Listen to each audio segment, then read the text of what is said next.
We boarded the ships in 1861. With all the children, John, Thomas, Robert Jr., William, Mariana, Joseph, and Jane. We left our home in Banagher, King's Country.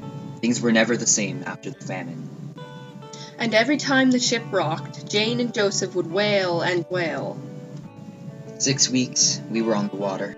Father looked back a lot, and once we lost sight of Ireland, we prayed every night. There were days that we didn't see the sun. And that's when Robert Jr. started to get sick. There was fear in leaving and not knowing what we were headed for. 8 mouths to feed and nothing set up. Robert Jr. wouldn't stop coughing. Little sister wouldn't stop crying. 6 weeks, we were on the water until we arrived. Canada, our new home. We greeted it with a smile. And Father told me that this place, London, Ontario, is the place I'm going to be loyal to from now on.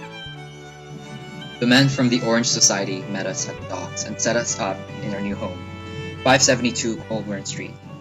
I used most of the money I brought in to buy the property, and the next week I set up shop on 380 Richmond Street, hoping to bring some more in. R. Boyd and Sons, merchant tailors. Dealers in clothing and gents' furnishings. Thomas, William, and I started school. Father said when we were older we could help him run the shop. I set up house. It was difficult with the 3 young ones running around, and another one on the way. Robert Jr. was coughing more every day. I soon sent for the doctor. They told us it was too late. We lost Robert Jr. the week after, in March. He was 12 years old. When the new baby was born 4 months later, we christened him Robert. This was our new start. I spent most of my days at the shop, greeting customers, doing business, and tailoring. The Orange Society would recommend me to other members of the fraternity, and soon I had many customers. At home, it seemed all I did was worry. Little Robert Jr. wasn't growing as he should have, and Joseph, though he was almost 5, still hadn't started talking. Mariana, always my perfect angel, started to go to school. Our family went to our church every Sunday, the same Methodist church attended by all the members of the London Orange Society. I listened to every sermon, and after a year I became an acolyte. I rang the church bell before every service. Little Robert died in February 1863. He was 1 year and 7 months old. I was now 39 and could no longer bear children into the world. Over the next 6 years, many hotels and businesses flourished on Richmond Street, including my own. When John turned 18, he became my first business partner.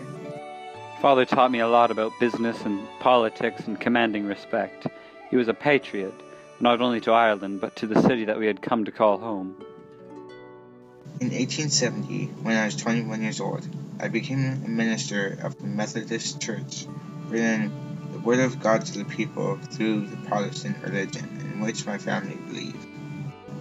Raising my children was full of both joy and pain. John and Thomas were both successful, and both courting young ladies that I hoped they would soon marry. Mariana, 15 years old, was becoming a beautiful girl, and Jane was a lively child. But Joseph, sweet Joseph, at 11 years old, still could not speak. He would gesture and make noises, but could not form sentences. We could not send him to school. There was an institution in New York, but it would have cost too much to send him there, and I couldn't stand him being so far from home. And William was not acting like himself. In 1872, my big brother John got married to Sarah Maurice, and he moved down the street to 694 Colborne. In 1875, I married Miss Rosanna Taylor, who stayed in London, where I continued my post as a minister at the Primitive Methodist Church. Joseph became more difficult to deal with as he grew bigger. In 1867, we learned of the opening of the Aurelia Asylum for Idiots. We sent Joseph to board there the year it opened. He was 18 years old. Even though 3 of my brothers went away, I still had Mariana to look up to. There were a lot of men in town who wanted to marry her, but Mr. Alfred Westland got around to asking first. They got married in 1878. Though I still had no suitors, I caught the bouquet. My children were now grown and living on their own, and our family had much to be proud of. My tailoring business became the busiest of its kind on Richmond Street, and I purchased space for an advertisement on the front page of the city directory. Of course, Jane was still at home, though she was nearly 20, and William, after leaving school, had become difficult and unruly. I offered him a partnership at the shop, but he put very little effort into it. He often withdrew. When he began displaying strange symptoms, I asked his brother Thomas to counsel him, thinking that religion could help him find his path. He didn't. When we were still unable to support himself at age 24, he became an inmate at the London Asylum for the Insane. Asylums were being built all over the country, even back in Ireland, and we were confident that the new treatments they could provide William with, bloodletting, hydrotherapy, and drug sedation, could give him some relief. In this time of grief, I lost my dear wife Rosanna. Shortly afterwards, in 1880, I moved to Brentford to become a clergyman at a local church. There I met Miss Annie Maria Morgan and married her in 1884. Family was always tinged with joy and pain. My eldest, John, and his wife Sarah provided Robert and I with our first grandchildren, Frederick and Alva Boyd. While we celebrated this, we mourned the loss of our dear daughter Mariana to pneumonia in 1885. She had not yet become a mother. In the last years of my life, I relinquished ownership of my merchant tailor business to John, but retained my place in the ranks of the city. I knew many people, and also passed on my passion for our home to my son, who became an alderman for the City of London and Middlesex County. I bought a new cottage on Cartwright Street and spent my days there. Our family grew, and we welcomed more grandchildren. John and Sarah gave us Robert and Aggie, and Thomas and Annie had Harold and Marion. Annie, the children, and I traveled around southwestern Ontario as I preached at different churches. We eventually settled in Halton, Ontario. I remained unmarried. At 30, I moved to Algoma and worked as a domestic for the Elliott family. At 42, still single, I moved in with my brother John and his family. Our lives together were full of joy and pain. My husband was healthy up until his death.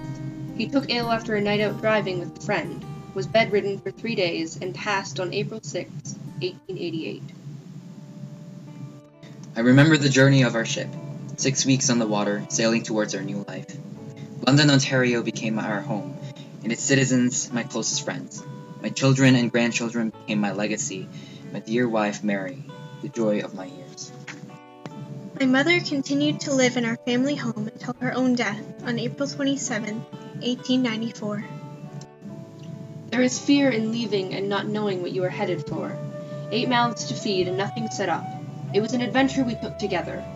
My family was the joy of my life. My wife Sarah purchased a plot in Woodland Cemetery, and we buried our parents side by side with our father on the left and our mother on the right, just like the day they were married in King's County, Ireland. They were remembered by generations of family and friends. My parents never failed to greet the challenge with a smile.